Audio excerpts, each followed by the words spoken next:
Hi, I'm Nancy Schick of Third Year Conflict Resolution. My goal is to keep managers and small business owners out of court and build their conflict resolution skills. So I've been doing a series of videos about listening differently to people around us, especially in the workplace because of the people that I work with.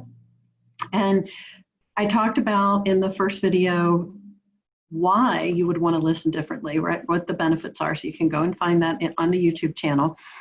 Then we moved into, well, how do you do that? And we're getting into a little bit deeper dive at this point with talking about the DISC personalities from the DISC assessment. If you're not familiar with that, it's an assessment that similar to Myers-Briggs and the Enneagram and a lot of other personality assessments. It will categorize people based on their responses into 4 different boxes, basically. It doesn't mean you're stuck in that box.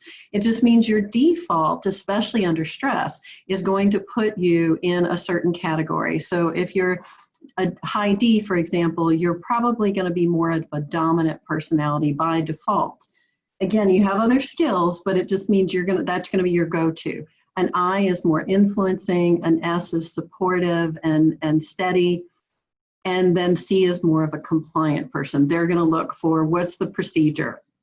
And today we're talking about the I personality, the high I, the influencer.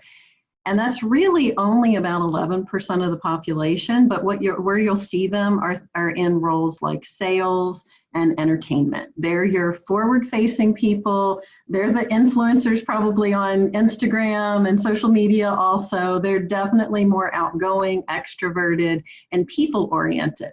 So with that in mind, you want to think about how to listen to them differently so that you can work together more powerfully. And here are your 3 tips.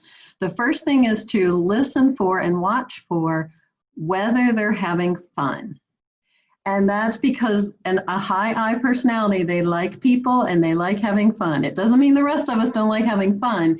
It just means that this is going to be where they go. By default, they're looking for, is this fun? And if it's not, then they're probably not going to play the game with you in the same way. So second, if you see they're not having that much fun, then think about how can this work be more fun?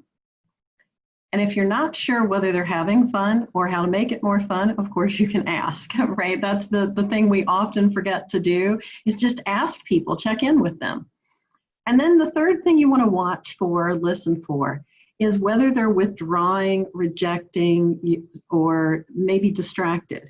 And that the reason we watch for those kinds of things is because that means they're probably triggered in some way that their biggest fear is coming into play. And their biggest fear is being rejected. If you want to learn more about the DISC assessment, maybe take it for yourself or for your work group, I'll put the link in the notes to the video. And in the meantime, keep listening with your third ear for those hurts you can heal.